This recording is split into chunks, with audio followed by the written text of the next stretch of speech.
चलिए देखते हैं। तो ये तो आप समझ गए कि हम लोग बारी बारी से तीनों भुजा के समानांतर और आधार निकाल लिए।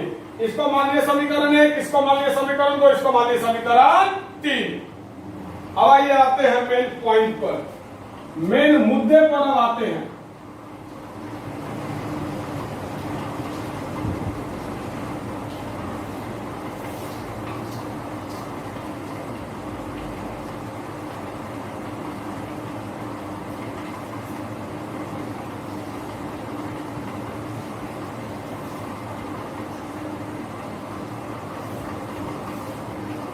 इसको उतार लीजिएगा और सामने रखिएगा, तबे आगे समझ में आएगा।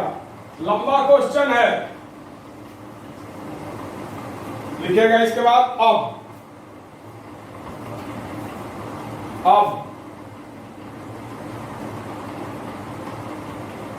त्रिभुज ए बी सी तथा त्रिभुज डी ई एफ में, त्रिभुज ए बी सी तथा त्रिभुज डी ई एफ, ओ सॉरी, त्रिभुज डी ई एफ और त्रिभुज ए बी सी। पहले डी ई एफ है बाबू, क्वेश्चन में पहले डी ई एफ का क्षेत्रफल और उसके बाद ए बी सी का क्षेत्रफल पूछ रहा है। तो त्रिभुज डी ई एफ तथा त्रिभुज ए बी सी में, हाँ क्वेश्चन में बोल रहा है कि त्रिभुज डी ई एफ और त्रिभुज ए बी सी का क्षेत्रफलों का अनुपात ज्ञात कीजिए। चलिए तो पहले हम लोग ले लेंगे त्रिभुज डी ई एफ तथा त्रिभुज ए बी सी में।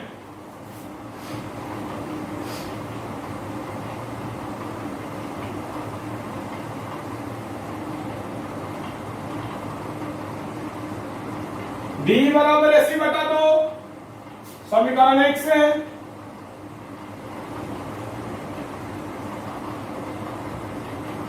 समीकरण 1 है क्या? डी बराबर ए सी बटा 2, डी बराबर ए सी बटा 2, ये समीकरण 1 है। तो यहां पर हम लिखेंगे डी बराबर ए सी बटा 2।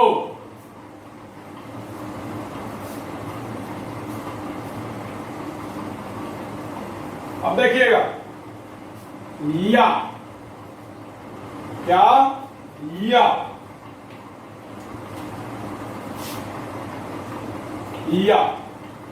तिरछा गुना किया जाए। ये डी के बटन में कुछ नहीं तो 1 है, तो आइए तिरछा गुना किया जाए तो क्या हो जाएगा? या डी बटा ए सी बराबर 1 बटा 2। क्लियर? ये ए सी इधर ऊपर है, इधर आ जाएगा तो नीचे आ जाएगा। क्लियर? यस और नो? तो क्या हो जाएगा? डी बटा ए सी, क्या हो जाएगा? डी बटा ए सी। ए सी यहां से यहां आ जाएगा, क्रॉस मल्टीप्लाई। बात को ध्यान से समझिए। डी बराबर ए सी बटा 2 है, तो डी का मतलब डी बटा 1।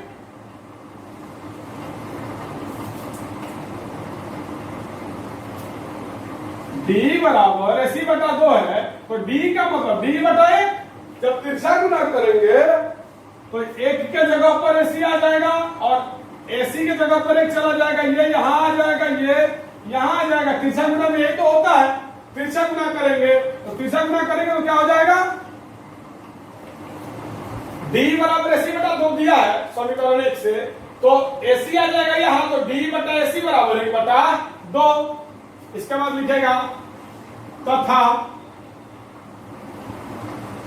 डीएफ बराबर बीसी बटा 2 समीकरण 2 से,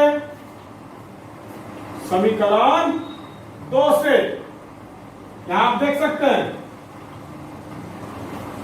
डीएफ बराबर बीसी बटा 2, तो डीएफ बराबर बीसी बटा 2 समीकरण 2 से।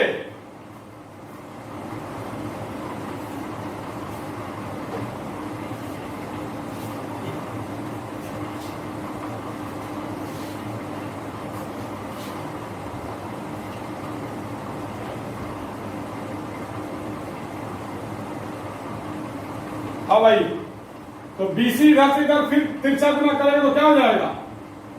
डीएफ बटा बीसी बराबर 1 बटा 2।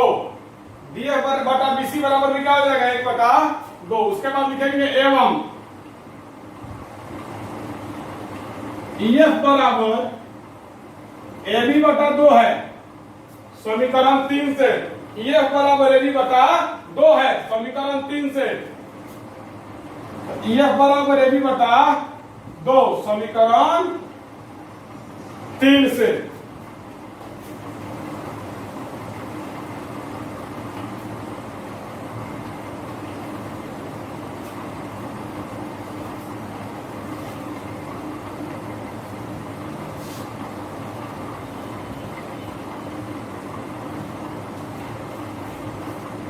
या फिर से अंग्रेज करेंगे तो क्या हो जाएगा, EF बटा AB बराबर 1 बटा 2।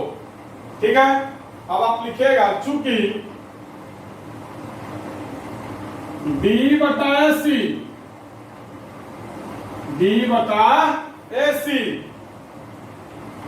DF बटा BC और EF बटा AB। अब देखिएगा AB BC AC ये त्रिभुज ABC का भुजा है और DE DF और EF ये त्रिभुज DF का भुजा है। तो यहां पर DE बटा AC DF बटा BC और EF बटा AB इन तीनों का अनुपात है 1 बटा 2 1 बटा 2 1 बटा 2 है। मतलब तीनों का अनुपात क्या है, बराबर है।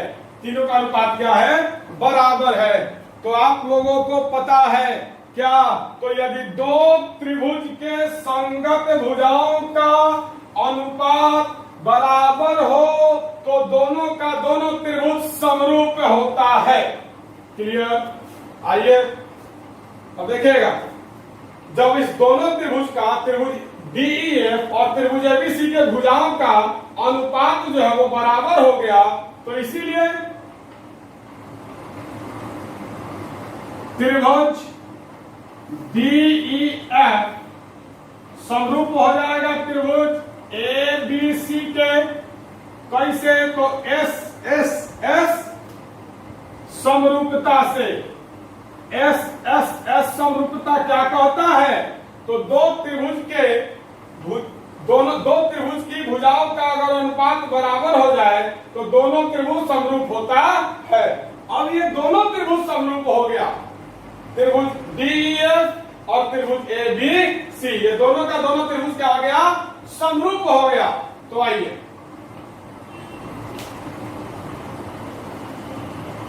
एक मिनट ये देख लीजिए सही है कि नहीं।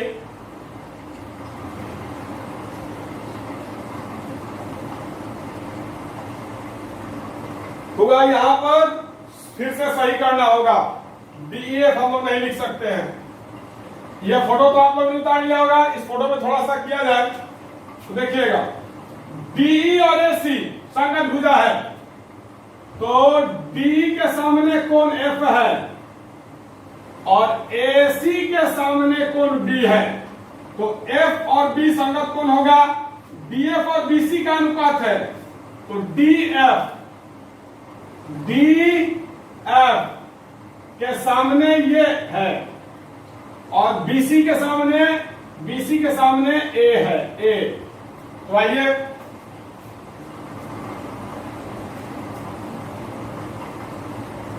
यहां पर थोड़ा सा सुधार करके लिखना होगा।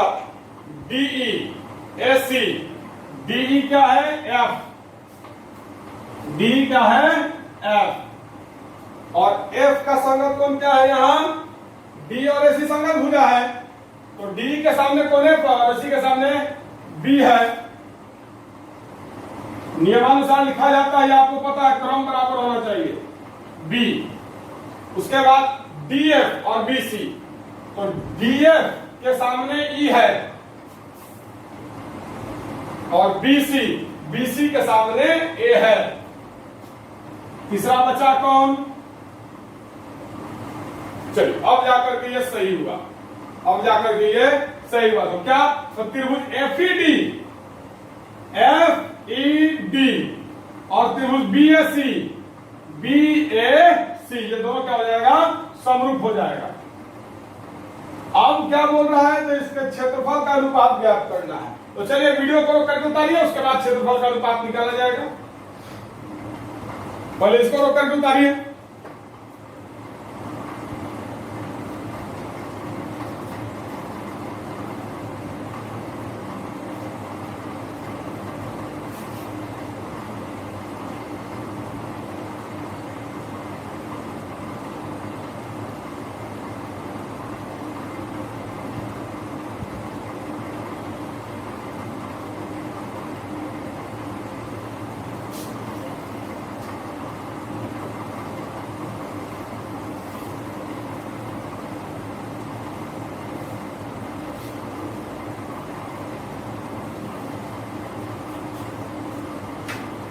लिखेगा इसीलिए त्रिभुज, अब ये त्रिभुज एफईडी यहां पर आपको क्रम से लिखा जाता है, उसके अलावा आप कहीं भी कुछ भी लिखे कोई दिक्कत नहीं है। यहां पर समरूप जब लिखिएगा तो क्रम से लिखिएगा। एफ का संगत कोण बी है तो बी ही लिखाएगा, ई का संगत कोण ए है तो ए ही लिखाएगा, डी का संगत कोण सी है तो सी ही लिखाएगा। तो लिखेगा आप इसीलिए त्रिभुज डीईएफ का क्षेत्रफल बटा त्रिभुज एबीसी का क्षेत्रफल बराबर 1/2 का होल स्क्वायर। कैसे? तो प्रमेय 6.6 से प्रमेय 6.6 क्या कहता है?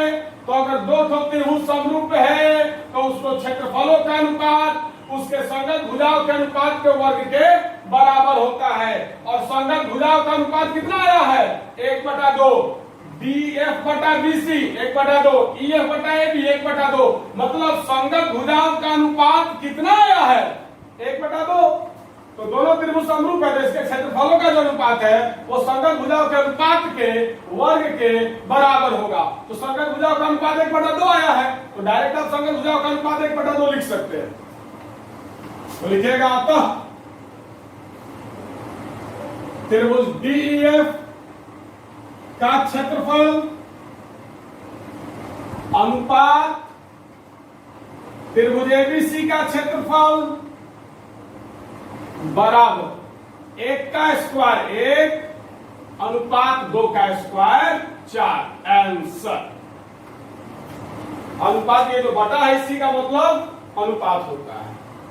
तो चलिए थोड़ा लंबा क्वेश्चन था, कोई दिक्कत वाली बात नहीं है, लेकिन अगर आप पेशेंस रख करके इसको अच्छा से समझने का कोशिश कीजिएगा तो मैं गारंटी दे रहा हूं कि आपको समझ में आ जाएगा।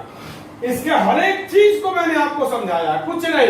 पहले मध्य बिंदु के मदद से आप तीसरी भुजा के आधा निकालो, पारापारी 3, उसके बाद दोनों त्रिभुज को समरूप कर दो और दोनों त्रिभुज जब समरूप हो जाएगा तो क्षेत्रफल का अनुपात आसानी से निकल जाएगा।